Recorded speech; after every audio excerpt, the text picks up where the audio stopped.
A growing trend of street takeovers leading to stores being looted. Just last night, two stores, one in Compton, another in South LA, broken into by thieves. This comes just a day after an AutoZone was looted in South LA after another takeover. You know, one of the most annoying things about Gavin Newsom's year-long constant presidential campaign is that if this guy actually tried governing his own state in a reasonable and sensible way, he would essentially be a lock for the White House. I mean, the guy looks presidential, he has a reasonable amount of charisma, he looks reasonably young. Everything that you would need to secure the Democratic nomination for president is right there superficially attached to him, and yet he constantly fails. And yet we see story after story of outrageous criminality out of the state of California, and while there are states with higher violent crime rates, make no mistake about it, the fact is these are easily preventable crimes. These are crimes that they are allowing to happen intentionally via policy, and you see everyday residents of the major cities of California, Los Angeles, San Francisco, all freaking out about it, and yet nothing has gotten done. How many times on this channel have I covered crazy street takeovers going on in this city or that city in California, only to do the same story again, only to talk about more businesses being looted? Yet not only does Gavin Newsom and none of the local representatives in these particular areas, in these city councils or in these mayorships ever do anything about it, they actually actively work to make policies worse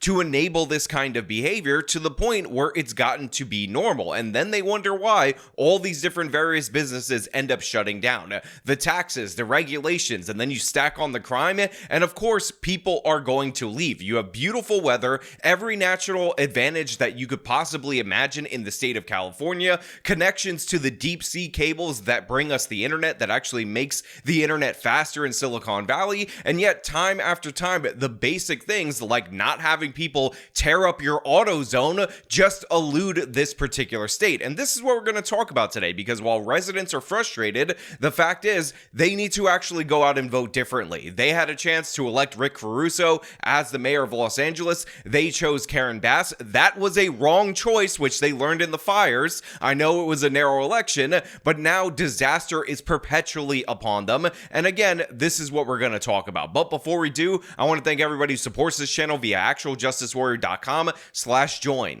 Give me the money. Give me the money. Okay? Well, Susan, street takeovers used to be all about the stunts and showing off, but lately they're becoming far more damaging for businesses.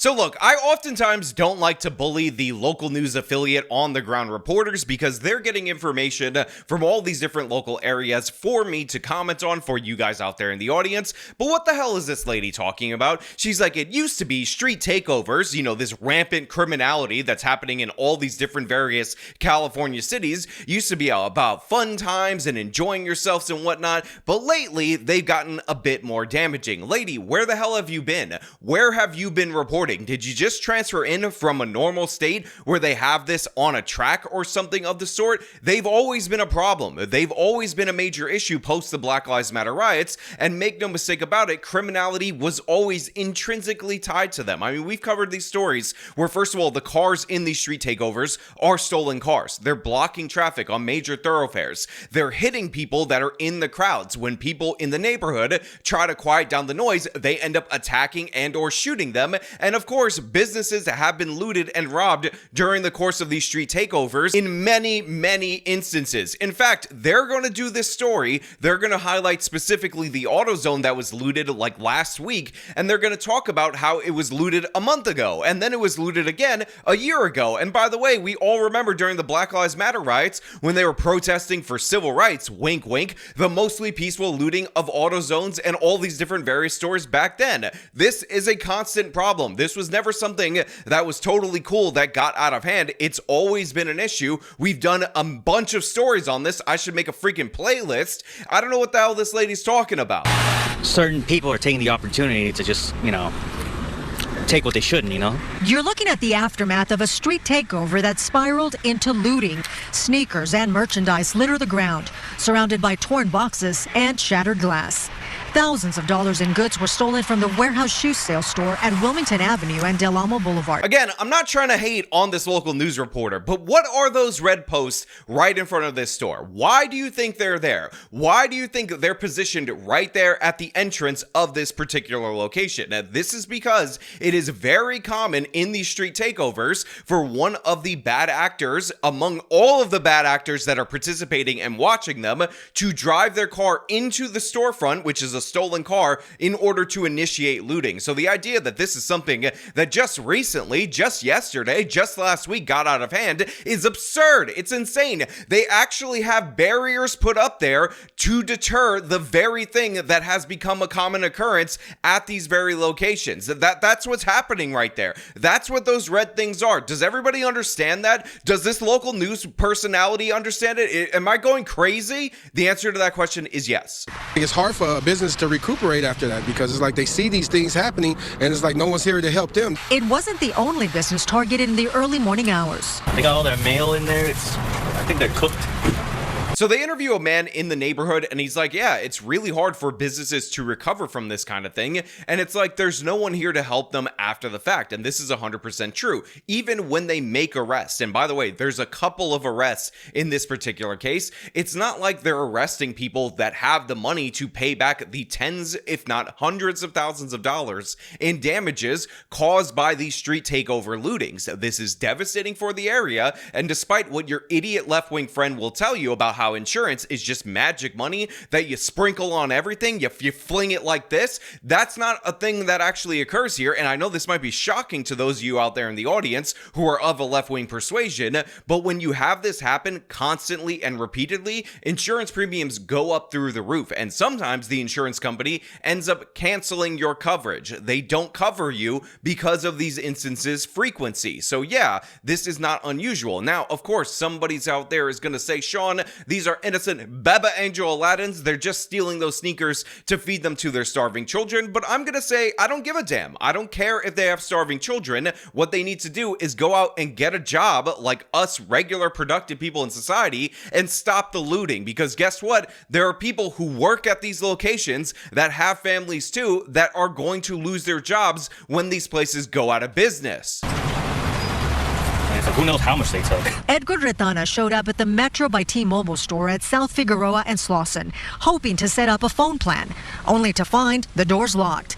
The store was shut down after burglars broke in early this morning. Very inconvenient since I was trying to go in. So of course the cell phone store was also obliterated by these individuals. And by the way, one of the reasons why I'm describing the destruction is not only for my podcast listeners, but it's so you guys really focus on what you're seeing, because this isn't just regular ordinary theft. These people are having fun while they're doing it. They're destroying the store much more than they need to in order to get merchandise from said store because they enjoy this. This is a fun activity. This is what these criminals do in order to entertain themselves. And yes, of course, they're never hitting the library. They're never hitting the bookstore. They're always hitting the sneaker shop and, of course, the cell phone store. And now, of course, some people out there in the audience will say, Sean, they're going to trade those sneakers at the market for bread because bread is so expensive in the United States of America. But I will also point out they're not even hitting the grocery store. They're just stealing crap that they want to wear, that they think looks good, that they think makes them look like they are higher status, and it's absolutely pathetic. Sheriff's deputies tracked down 3 suspected looters after discovering a stolen package from the WSS store.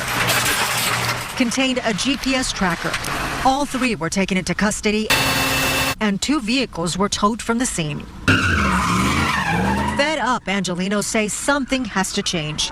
They say too many street takeovers keep turning into looting sprees. So real quick, I just want you guys to understand that these guys that are stomping on these burning cars right here, let me superimpose myself over that particular video. This is not rioting on behalf of George Floyd or civil rights for black people. I know it looks just like the Black Lives Matter protests, the mostly peaceful protests, but this is destruction for the sake of destruction. And I also want to add that the way that this story is framed pisses me off beyond all measure because once again, we have this woman saying these street takeovers, the residents, they're really angry that they're getting out of hand in that they spiral into looting. Again, the looting is something that's bad. It is something that's terrible, but the street takeovers in and of themselves are awful. They're a problem. They're dangerous. They disturb the neighborhood. They drive people away from these neighborhoods. The looting is a secondary consequence to you allowing these mobs of people to gather and take over these streets in order to drive stolen cars around like absolute crazy people. But again,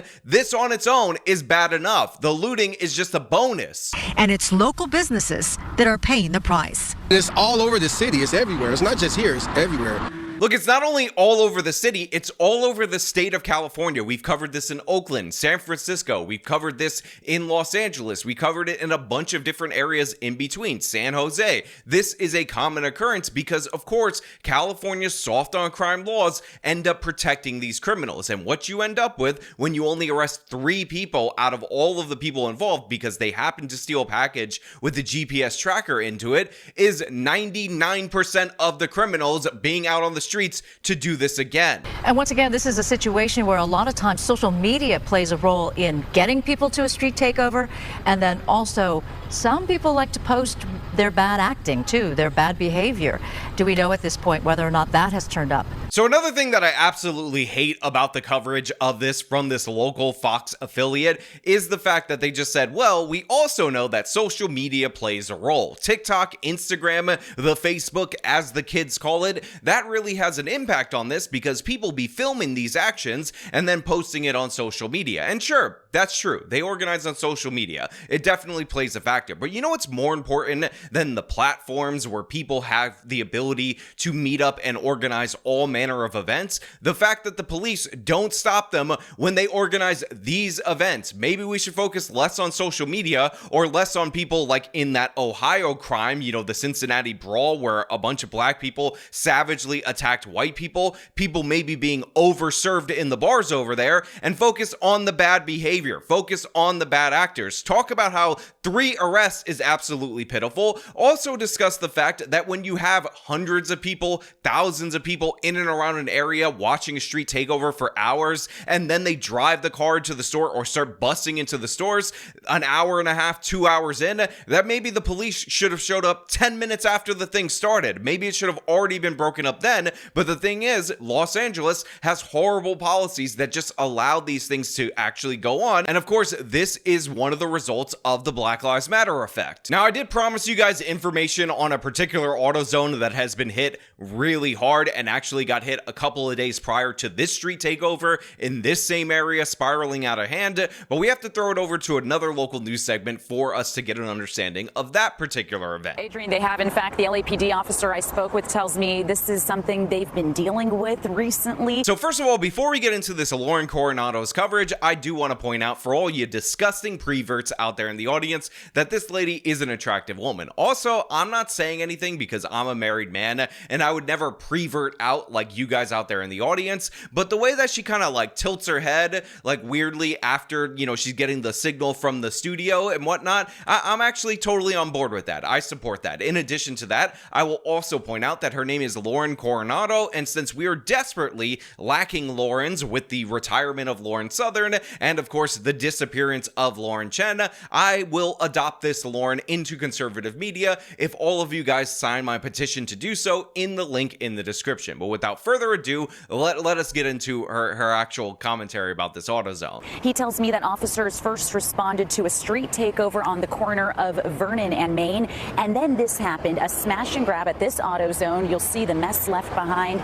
People got in through those storefront windows, shattered glass still scattered. So of course we have the new top Lauren in conservative media drawing us a picture of what's going on with her hands. She's giving us the clap. She's talking about how it's over there. She's really giving us all we need to know with her hand talking right here. And I know it might sound hypocritical to you guys out there in the audience for me to make fun of that because this hand be spazzing out every now and again during the course of my videos. But honestly, if you see that hypocrisy and you're thinking about writing it down in the comments, what you can do is shut the hell up. Let's look at this video of this AutoZone. It's going to be right over here, guys. So let us get into this. Thank you, Lauren, for throwing it over to the video. And I want to get to video captured shortly after the burglary. Anyone inside AutoZone? Make yourself known. Come out with your hands up.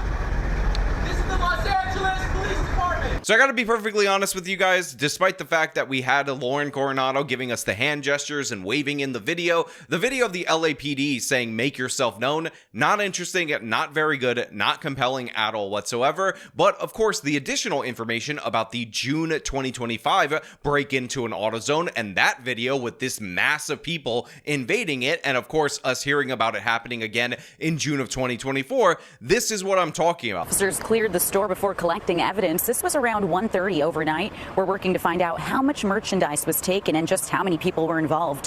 One neighbor tells me there were easily dozens involved, and we know this isn't the only AutoZone to have been targeted in the area. I covered this smash and grab last year in the Vermont Vista neighborhood. In fact, this store was hit twice. Both stemmed from street takeovers, and the officer I spoke with says, yeah, these kind of cases are a big problem they're dealing with right now. This looting, these street takeovers have been going on for a very long period of time, and pretending that they just got out of hand recently, like the previous local news segment did, ridiculous and absurd. But without further ado, let's go back to the video with Lauren Arenado, who's going to serve us a sandwich like this, and see what else she got to say. Back out here live, here's a look at tire marks on the ground where the street takeover happened in front of the AutoZone, the reason behind the initial call for service. Now, I asked the officer that I talked with if any arrests have been made. He tells me no, they haven't been able to arrest anyone, but they do have video from AutoZone, and they are reviewing that video. They're hoping they can track down the people responsible. Look, I'm not exactly sure Lauren presented that in the best way humanly possible, although I definitely did appreciate the hand movements and the hand gestures to help aid and tell the story, which is why, again, we should all adopt her as the new Lauren in conservative media. But the fact is, she did highlight something that's absolutely crucial, which is the 911 calls were actually about the street takeover, about the tire treading and the spinning around and all of that, and it still took the police forever to respond after the AutoZone was already looted. This is the main problem right here. They're not targeting the street takeovers because they're under the misperception that that's totally fine until they get out of hand. Meanwhile, when they're taking over your streets in the middle of night with hundreds of people, it's already gotten out of hand. But yeah, this is basically what Los Angeles and many cities in the state of California have to deal with, and also a bunch of places